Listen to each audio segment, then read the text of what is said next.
Do you have an opinion on why the New Zealand cricket team never seems to have done that last hurdle?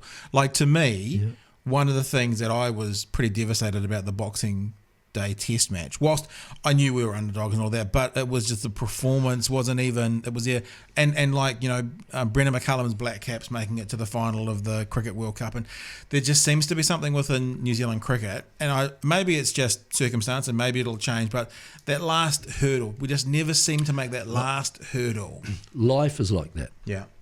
And I mentioned before that when Otago played Auckland, or when Warren Lees played for New Zealand, Otago weren't quite ready to play Auckland because it was a life change. It was getting on the plane and staying in a really smart hotel, which we didn't have in Dunedin. Right. So therefore, immediately you felt a little bit uncomfortable.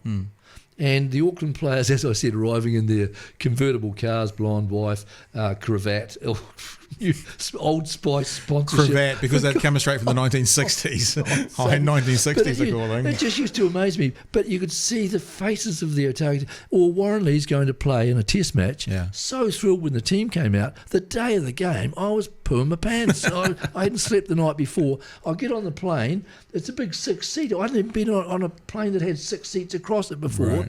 And I'm sweating. And I'm thinking I'm going to pass out on the flight. I'm only going to practice. and the same thing happened, you say, about the New Zealand team not getting across the line sometimes. Just that last hump. Right, so Warren Lee's playing for New Zealand, Otago playing Auckland.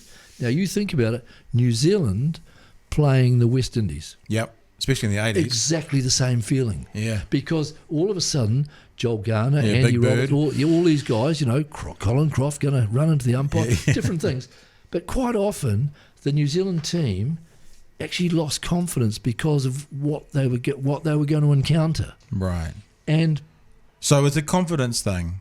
Oh yeah, we learnt in the years I was playing, and it wasn't me, don't worry, I wasn't good enough, but we learnt to almost bully Sri Lanka, a new team into international cricket. All right? Not anymore. No, but we did. Yeah.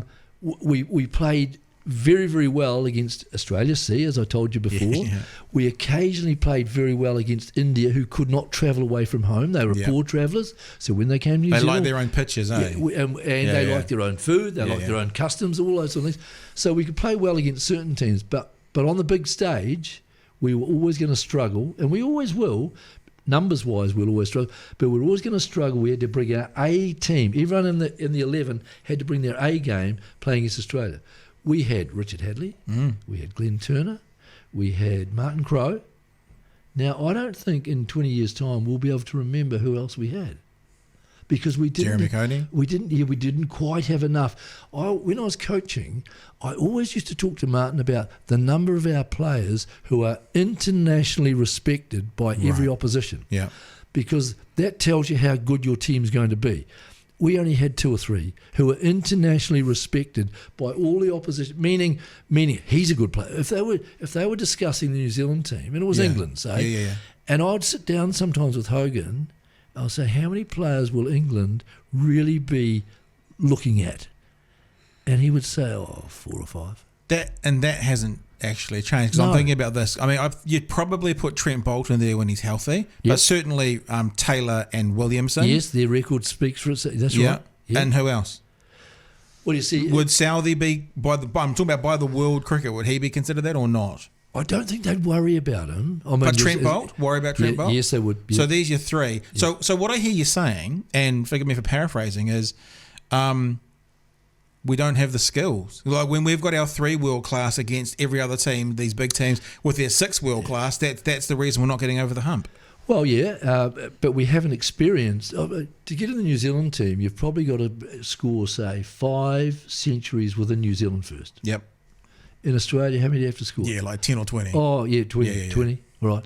So you're our first class cricket, and even the players who play first class cricket admit this. Even though New Zealand cricket doesn't like to say anyone to say, it's not strong.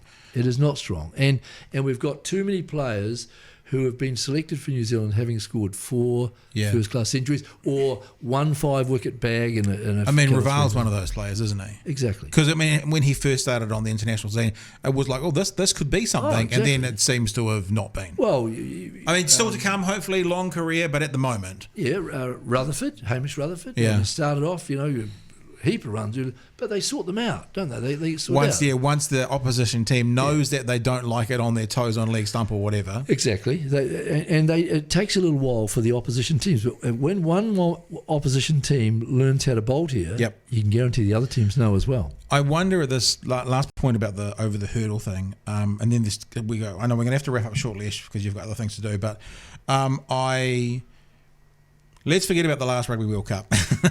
But the one before, I was talking to Martin Devlin. I was actually talking to him as a talkback caller on his radio show.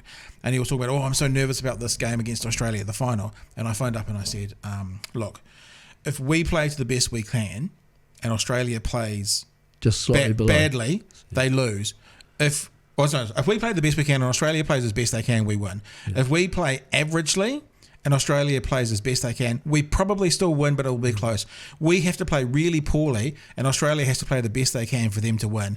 I think what I hear you saying on some level is in the cricket scenario, we're Australia in the rugby scenario. Yeah, we have to play as best we can, and probably for that final hump, we're talking the final of the Cricket World Cup, probably the other team has to play an average to bad game. So what I'm also trying to say is you don't have to worry about your Williamson and your Taylor and your Bolt. Yep. Because they're your best players, and they are day in, day out, they're probably going to give you good performances. Yeah, right? yeah.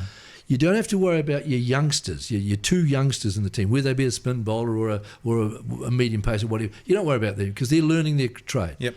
You do have to worry about... So is that 3 or 4 in the middle? Your players in the middle... The Gronholms we're talking about. Who haven't quite given you consistent performances. Yep. Once they give consistent performances, it lifts the whole team. So is that a head thing more primarily or a skill thing? Well, I think it's a head thing for the individual, right? But I also think it's got something to do with the administration of the team. Right. Because they're the players who in their own minds think, I'm not quite up to it.